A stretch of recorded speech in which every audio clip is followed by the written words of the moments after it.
theory of change in its simplest form is for us and as funders and for myself, been working in this space for years, is that story of change. And in its more simplest form in terms of you can articulate it well. And I always say to folk that your theory of change as well is quite memorable, because it should be, because any more than one page and it's becoming a bit more detailed. So I think that story of change, people need to be clear in their head about that even before they start anything. So a theory of change helps to get that in their head. Yeah, and I think from a Sports Scotland perspective, if we go back to why we're focused on the Changing Lives approach, it's the research from 2017 from the Robertson Trust, where they identified that sport isn't great at describing the outcomes it's seeking to achieve or the changes it's trying to make. And for us, the Changing Lives approach gives us, I guess, a reference point to do that better.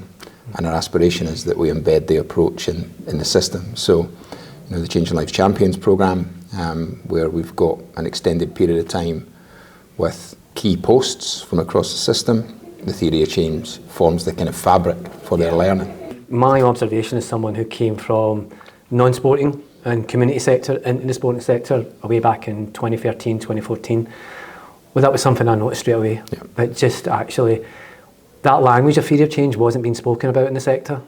There was low level of understanding and confidence around outcomes, and that understanding about change, that actually being able to be focused and be clear about the change that you're trying to achieve at the onset wasn't quite there. Changed completely since then, but that was my observation when I first came into the sporting system. And sport for me is full of doers. It's what we're strong at. We're strong at rolling our sleeves up and getting on and making things happen. So I think when you kind of look at the theory of change, the piece in the middle about what you're going to do, we're great at.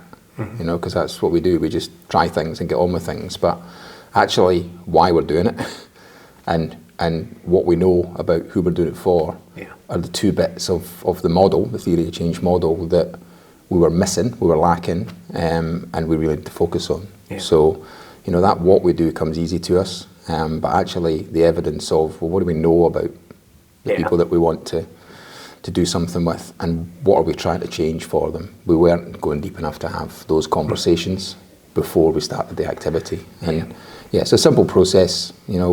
From our perspective, the embedding of it involves, baking it in with the bricks. So, we want to use it as a planning tool when we're working with our partners. And that's where we as Sports Scotland are taking the learning from the Changing Lives work that we've been doing and trying to feed it in through active schools, feed it in through governing body development work, so that it just becomes part of the day-to-day. Yeah, we saw it very much as part of a suite of stuff that we were doing around increasing capability and capacity and confidence around evaluation and learning. And we saw theory of change as part of that work. So it's been great all these years later to see that. I mean, I joke that I'm trying to make the sector love evaluation, but there is a bit of seriousness in it, because if they're competing against non-sporting organisations for funding from other funding organisations, if they're not doing this theory of change work, if they're not doing stuff like that, then they're competing not at a level playing field. And they're going to be unlike. So I still have those moments when I'm out in the field and I'm visiting some project, or I'm up in Dundee, or I'm say somewhere else, and somebody from the sports system comes out and talks about a project and say, do you want to see my theory of change? I still have that fist bump moment, that way I'm like, yes, this is starting, I can feel it rippling out. Yeah, and I think outside of sport, it's common language, so what we're encouraging through the Changing Lives approach is for sport to start collaborating more with non-sport, because they have relationships, knowledge, understanding of people that currently aren't participating and benefiting from what the sporting system offers. So, they use theory of change. It's common language in some other sectors, and I think if we can learn a little bit more about it and use it a bit more regularly, then it'll make some of those collaborative conversations a bit easier. Yeah, and it helps to frame what it is you're actually going to do. And that's what you can operate within that four sides of that page of paper. And I think that for a lot of people, that simplicity maybe is a good thing, because we can overcomplicate this sort of stuff and overthink. The thing I like about the theory of change is it's all there on one page, and in its simplest form, it's kind of 3 columns of information or reflection to give you a plan to make something happen, and understand whether that works or doesn't work. So I like its simplicity. So from a club perspective, I think most people would be drawn to what it is they're going to do. But I would encourage clubs to really think about who it is that they want to do something for, what they understand about that group or that individual, and really establish their needs at one end of the theory, and then at the other end of the theory really think about what they expect to change for that individual or that group. They're the I think the harder parts for sport, the less common parts for sports. So for sports clubs, I would encourage them to really look at either end of the model before they come to that central piece of what it is they're going to do. And all that information and that reflection will guide them to a better what, for me, whereas historically I think we've just gone straight to the what it is we're going to do, and we haven't really gone deep in that thought before we've acted. So yeah, a bit different for clubs in terms of thinking about things. As I said, they are generally made up of great doers, but a little bit of reflection time at the front end for me, just to think about who it is what you're working with and what you know about them will result in a better intervention for that individual or that community.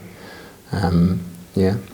I mean, I would agree with you about my experience has always been that sport is full of wonderful people who just want to deliver something, just want to get out there and do it. And that's fine, and that's a really good thing to have as part of the system. I think that's a real superpower of it. But there's more to it than just that. And I think for club leaders, what I'd be saying is that although this language might be new to you, like theory of change, it might sound a bit daunting, but actually the content within it, you're probably already doing it. And what we're just trying to do is show you how you can organise that in a way that you can see all this great delivery that you're doing. What's the difference it's actually making? The theory of change will lead you down that route. And that can only be a good thing. And also, are they not interested in knowing what they're doing has been successful? And theory of change will help them with that. And listen, you come from a funding background, and we know that one of the challenges facing club sport at the moment is accessing the financial resource to go about their business. So for me, there's a real necessity for clubs to understand this theory of change approach, because it's the type of thing that funders are looking for now. If they want to invest in an organisation, they want to know what outcomes you're delivering, and quite often simply sporting outcomes aren't enough. They want to know about how the work's going to go deeper into that community and address some issues. So it's a wee bit of a necessity, I think, in terms of future investment in club sport, that it can articulate itself in a broader sense than just talking about how many people it's got running about or coaching or involved. So and I think if you've got this big bunch of funders like myself and others who are funding sport and non-sporting things, and we're in this business of change, and so what we're funding is change, and that's and we're telling everybody this. So when I'm out, I'm saying, look, if you've got all these funders funding change, and then you're coming at them with applications about things, there's a mismatch here. But a theory of change will allow you then to be able to articulate a proposal or an application form that's change focused, that will respond to what the funder wants. And actually, if you're submitting a theory of change with an application, you want to stand out in the crowd, because I could have 55 applications this way and I'm only going to fund 10. One's got a theory of change and it really is clear about the difference it's going to make. That's got a better chance of getting funded. And it sounds scary, right? Theory of change is not normal kind of sports development language, but it's not. It's really simple.